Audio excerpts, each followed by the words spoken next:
What's up, HyperFast Agent Nation? On today's show, I've got an amazing guest. He has built a commercial real estate business by providing value, by becoming a trusted expert to business owners and CEOs. Welcome to the show, Adam Collins.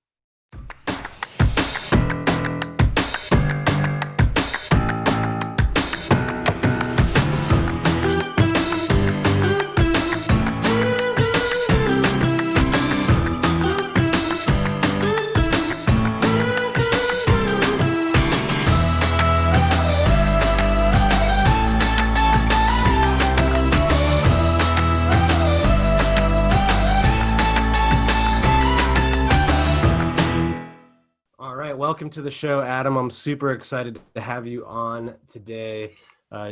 You've got a tremendous track record as a real estate agent, so I know you're going to offer a ton of value to our listeners. Before we dive in to what we're going to talk about today, why don't you give people a little bit of your background and how you got into what you're doing today? All right, yeah, absolutely. And thank you for having me. So I'm a commercial real estate broker. So I represent office tenants in the DC area and with kind of across the country. I've been doing real estate since I graduated from college, and even before that. And real estate has always been a passion of mine. It's been one of those. It's been one of those career paths that as soon as I set on it, I instantly fell in love. I love the idea of not only helping business owners, but just kind of changing the community a little bit and making a real noticeable effect to both my clients and the community. And it's just fun. It's creative, and it really just excites me. And yeah. How has being an office tenant broker or agent, how has that changed over the last couple of months? I'm sure with coronavirus, you've had a lot more to deal with probably than like the typical residential real estate agent. Yeah, it has been interesting to say the least. It's one of those things where there's office space hasn't historically been that, it hasn't changed all that much. It's, we went to the open plan a few years ago, but the way we looked at it and viewed it has always kind of been a little bit old school.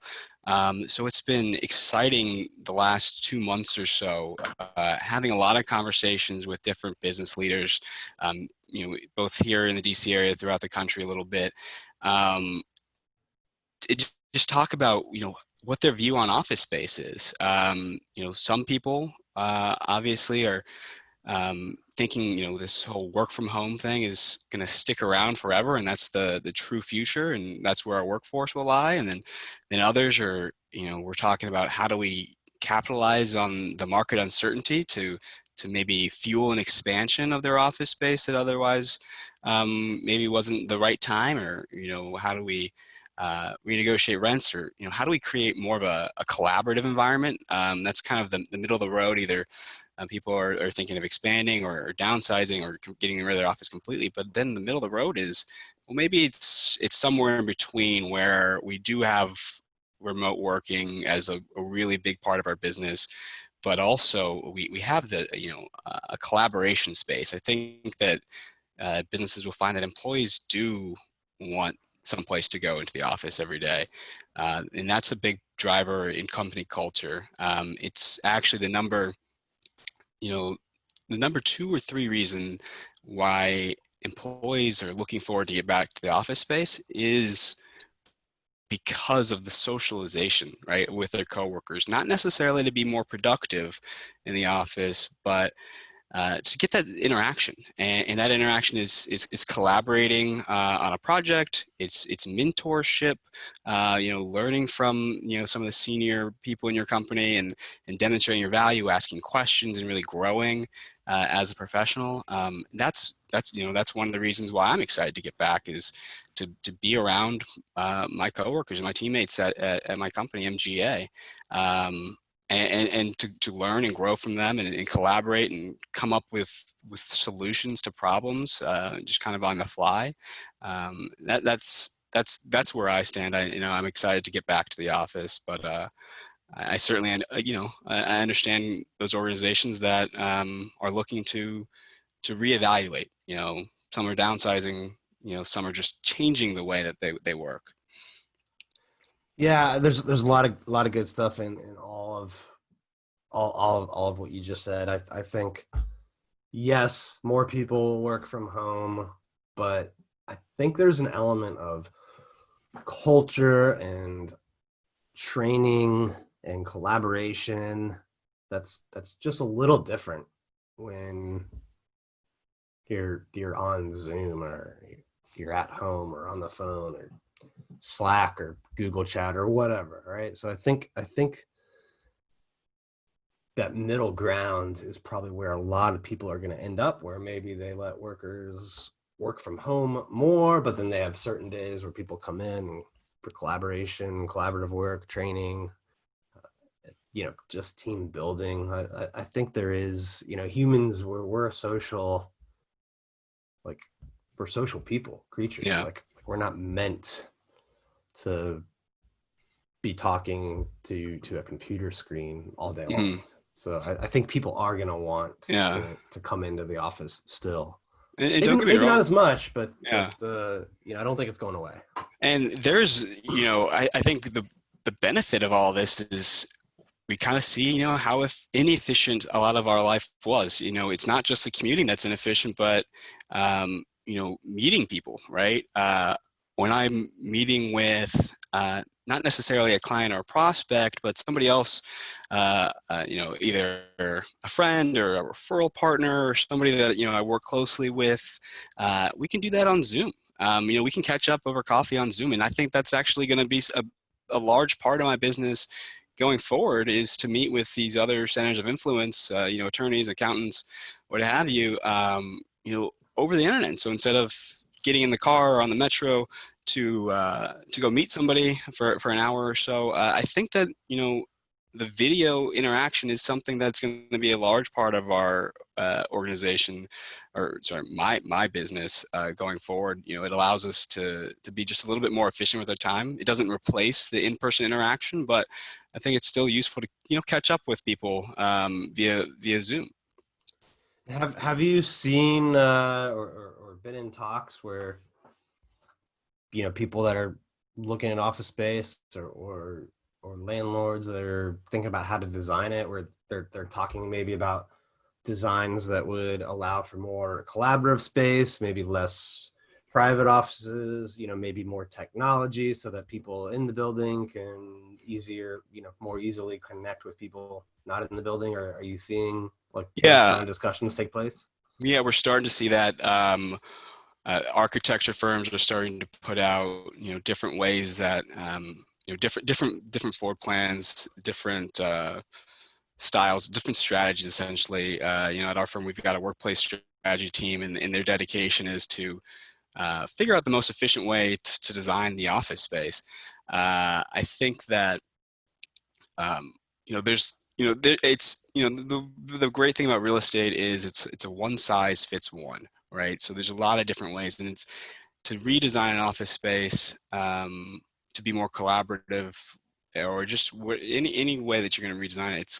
You got to take a look at your company culture. It's really important to understand the needs of your stakeholders, especially those who are the future leaders of your organization, right? I think it's a big, I always push that people, um, you know, poll or talk with those, say, under 40 stakeholders in their organization, as those are the future leaders. Those are the people that you want to be, you want to take note of, and you want them to be invested and felt heard, because uh, if a lease is 5, 7, or 10 years, your next office space decision and how you lay it out could very well affect your future executive team. Well, they might be, kind of in the middle of their career now. They'll be at the top in leading your organization or leading another organization. So to have that company culture that that allows people to feel heard and is beneficial to employees is great for attracting and retaining top talent, especially in a competitive job market like Washington D.C. is. What's been the impact on your business, and what have you been doing to lean into it, to get more business, stay more connected? What are some of the things you've been doing?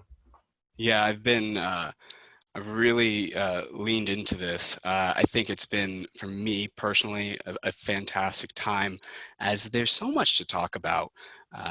When I'm reaching out to a new prospect or somebody else, and one of my clients, we're talking about everything from how do we bring the staff back to the office to how do we realign our real estate strategy? We might have had one strategy 6 months ago, but this pandemic has caused us to reevaluate what we're doing and how we're going forward. So, um, me personally, I have historically, last year, in the last few years, a lot of my business was referral based or networking based, and I December or November of last year, so call it 6 months ago, I got the feeling like I had all my eggs in one basket. It was great that my clients were referring me to other people, and that people in my network were referring me, and it was generating business that way. But I realized, well, geez, I need to find other sources of business continuously. So at the beginning of the year, I really stepped up my game in terms of you know, being on LinkedIn, being in people's email inbox, both from a newsletter sort of perspective and just something, just constant updates, but also just checking in with them, calling them, being in their voicemail, being on the phone with them and talking to them. So adding a couple of different ways of phone, email, social media, and then still, trying to do the networking virtually. To be able to spread that out and really dive deep into that, I'm glad that I started to do that a little bit before the pandemic, because guess what, the networking is no longer going to be, is not really a driver of my business, and I don't know the next time I'm going to go to an in-person networking event. That's probably 12 months away at a minimum, or whenever there's a vaccine. So I'm fortunate that, Hopefully not that long, but it could yeah, be. yeah. I really, I hear everything from it could be as soon as October for a vaccine. It could be sometime next year. So, I've got no idea. But what I know right now is I certainly need other avenues of reaching people, and I've tried to utilize all the avenues that I know. LinkedIn. Has been really good. Just to develop a presence, not necessarily prospecting, but to stay top of mind with everybody in my network. Remind them, they see my name every day. Every day that I post, they'll see my name. Oh yeah, Adam does commercial real estate. He's talking about commercial real estate. He's sharing some information that's pertinent to me. Have you had from that networking work that you put in, from the social media outreach that you've done, like have you had people reach out to you even during the pandemic?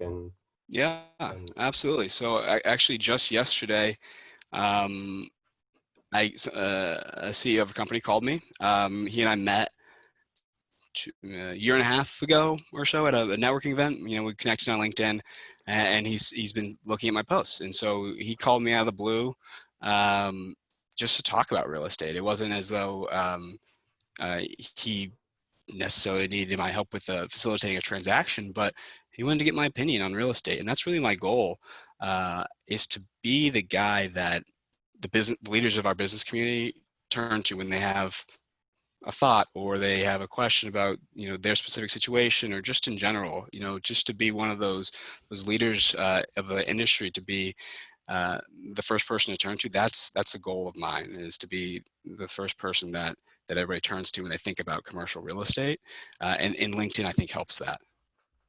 yeah, so it seems like you've been focused on networking and using social media to put yourself out there as someone that people can just turn to just for real estate questions, just for questions about their office or anything. You're just trying to be that trusted advisor. Is that correct? Yeah, that's the goal. It's really not about looking for the next deal. That's where I started, when I first got in the industry, and for the first few years, you don't make a lot of money. So you are looking for that next deal. But it's kind of ironic. As soon as you lose that transaction focus, you can really start to add value to your clients, prospects, really give them honest opinions, and share with them information that's actually useful, and they don't need to be in the lease signing process or looking for space or need your help. It's about building that relationship. And so, yeah, it's a lot of it is LinkedIn or just different presence pieces, but it's also, I'm not afraid to go out and actually call on these executives and to share some information about this situation or any situation, or just share with them what other executives are doing and how they're reacting. I think that's helpful for them to hear is how are your peers interacting? Because there are very few people that probably talk to as many business owners or executives as I do, uh, especially in our industry. So that's my goal, is to just be in front of people, but you have to be able to get in front of them and call them.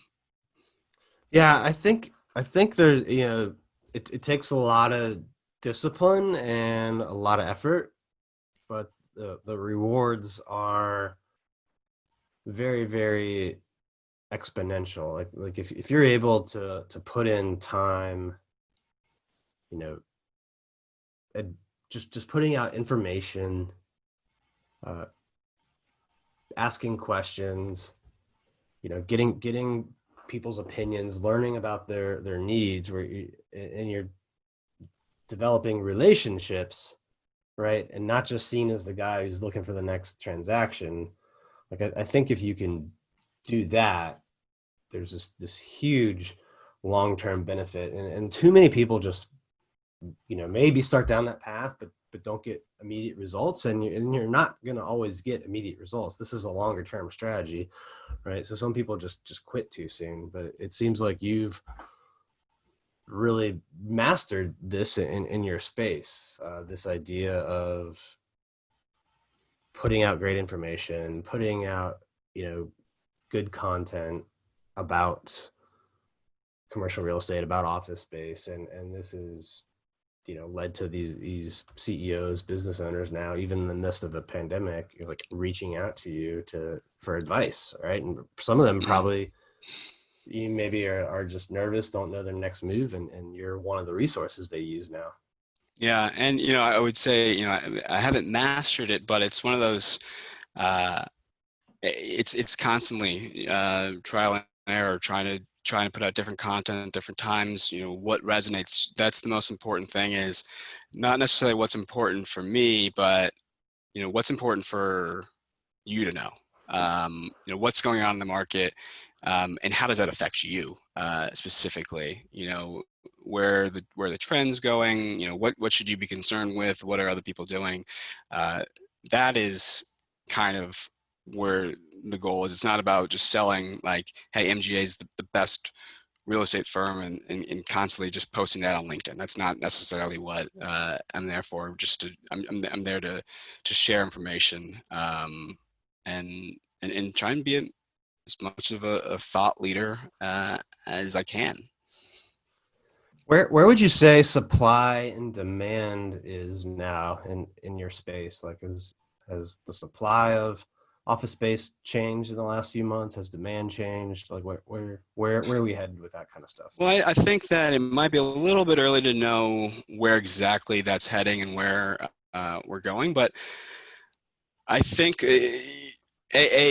there was already in Washington D.C. at least there was an oversupply of office space in general, and DC we're building, out of all the major metro areas, we're building the third most office space currently. We've got another 2 million square feet of Class A space delivering in the next couple of years.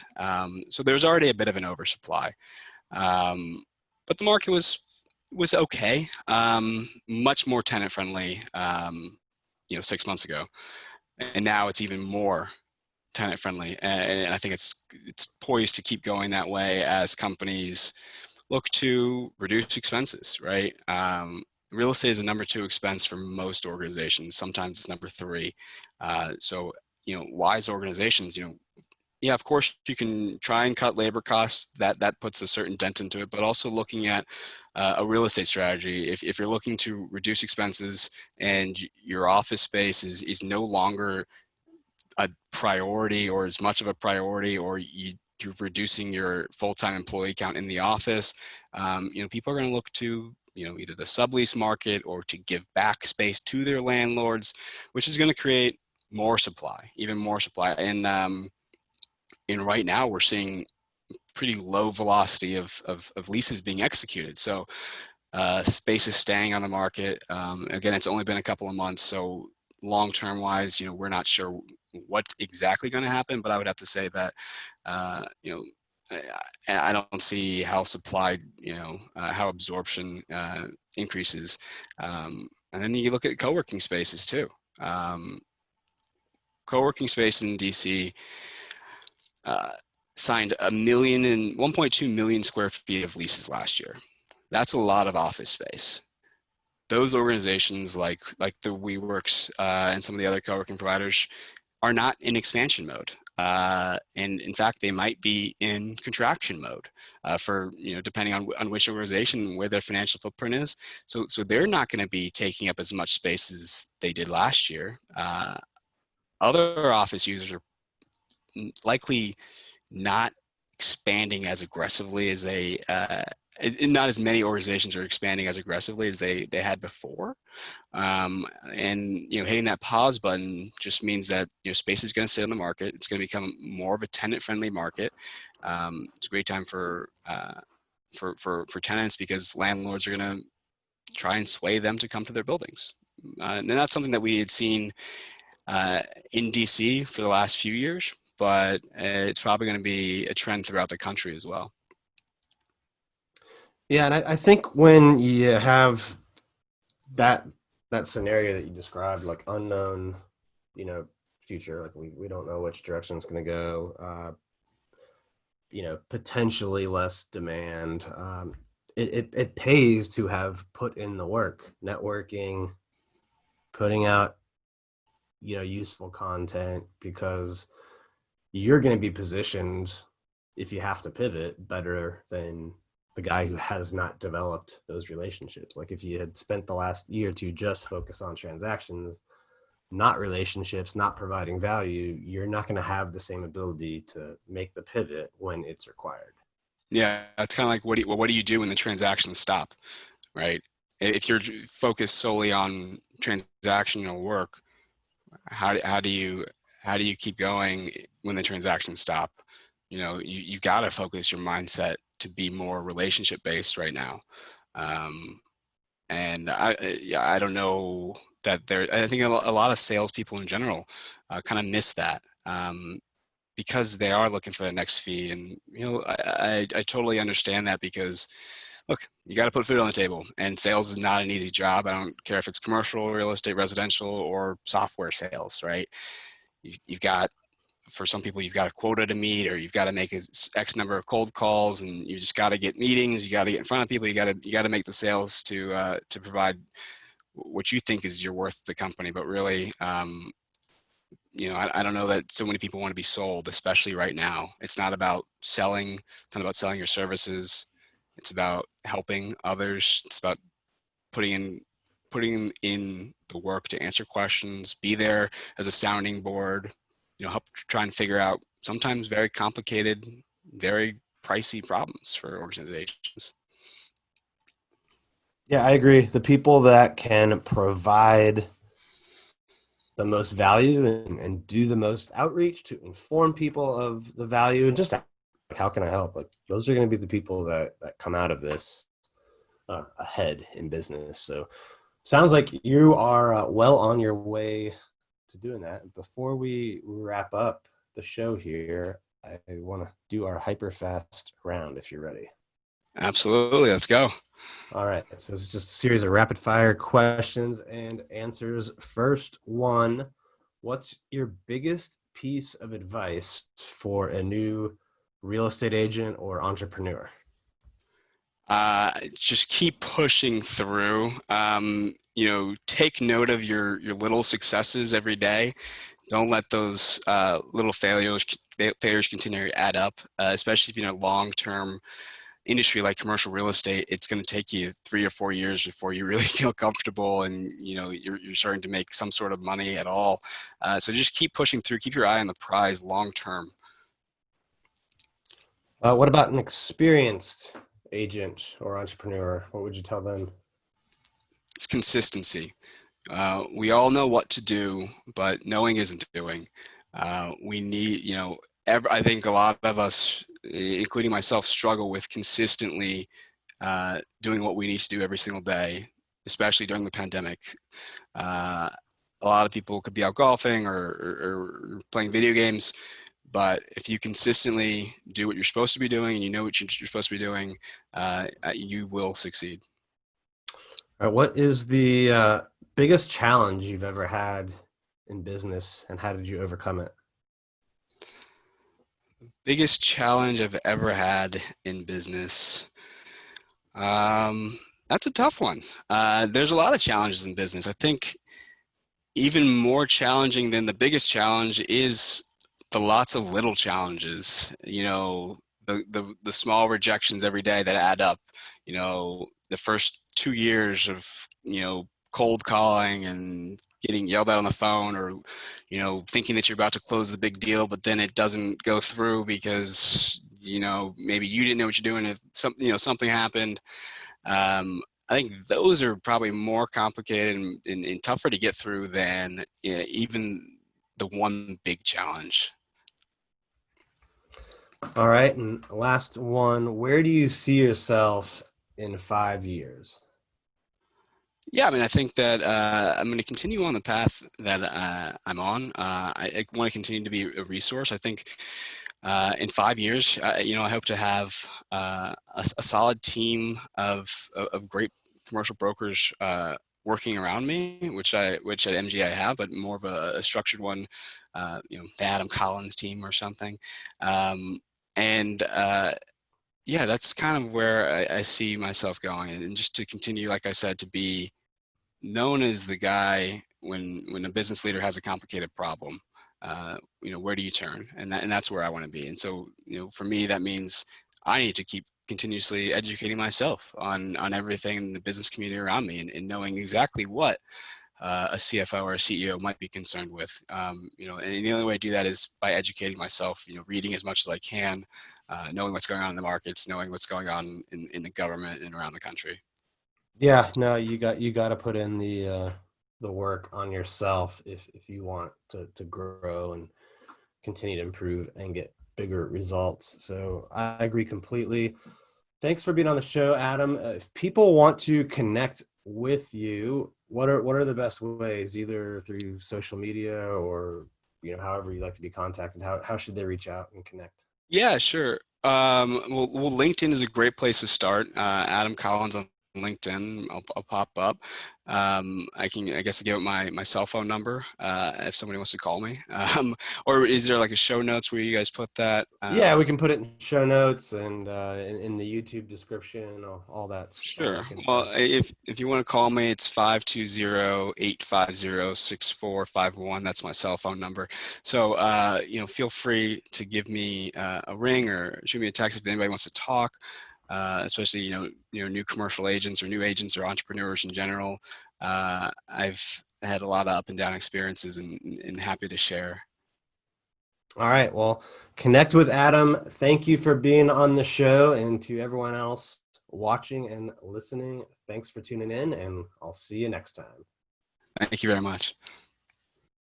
Thank you for tuning in to this episode of the HyperFast Show. Subscribe to us if you want to make sure you get the latest and greatest HyperFast shows. And remember, we love reviews. Reviews help us bring better and better guests and improve our shows. So give us the good, the bad, and the ugly. We hope you enjoyed the show, and we will see you next time. Hey guys, thanks for sticking around to the end. I hope you enjoyed that video, and if you want to see more, click right here. And if you want 100 real estate tips from my best-selling book, click right here to download them instantly. And if you're new to this channel, click below to subscribe and turn on post notifications so you don't miss out. And leave some comments about what you think on the videos. I read them all each week, and I select winners to give out hats, shirts, coaching calls with me, and tickets to some of our events. I'll see you next time.